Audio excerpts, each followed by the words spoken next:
Yes, hi. Well, even in a country well known for mass protests and national strikes, this was a pretty exceptional and disruptive day right across France. And there was some violence.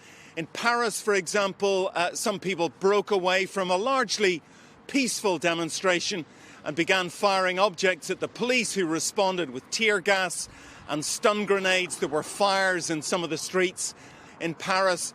And this was true in about half a dozen of the 40 cities where there were demonstrations today. Almost 1 million people coming out to march, and they were marching in protest at what seems to be a fairly unpopular reform at the minute. Pension reform is a really hot potato in France. It was tried by Jacques Chirac's government 25 years ago and it failed, and Chirac had to pull back that reform.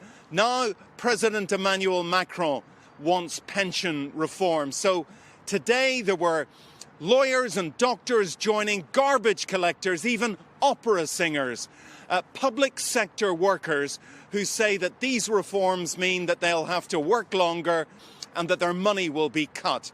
Now, let's face it, France has one of the most generous pension and retirement schemes in the developed world. Some metro drivers, train drivers, can retire at 52, but they don't like any change to this system. Most people don't like the system at all because they say it favours people like doctors and lawyers and gives them a very, very generous, even lavish pension system. So a lot of people want the system changed.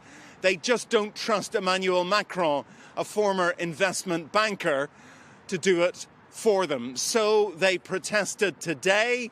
The transport system was especially badly hit. The Eiffel Tower behind me was closed. Tourists were hit. Schools were closed.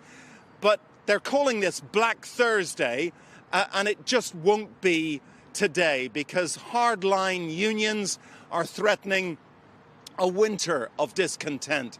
They say that they will cripple the economy if President Macron continues this. So you can see it's not just about labour reform. This is a political battle. This is a test of wills.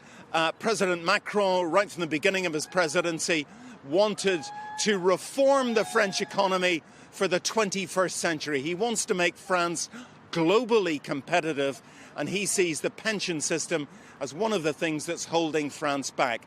So it's a political battle, and one minister today told Le Monde newspaper that if Macron does not win this, then his presidency will be finished and he'll be a lame duck president for the next 2 years. So the stakes are high.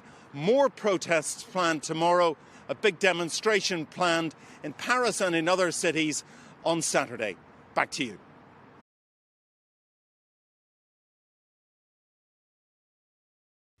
Hey, NBC News viewers, thanks for checking out our YouTube channel. Subscribe by clicking on that button down here and click on any of the videos over here to watch the latest interviews, show highlights, and digital exclusives. Thanks for watching.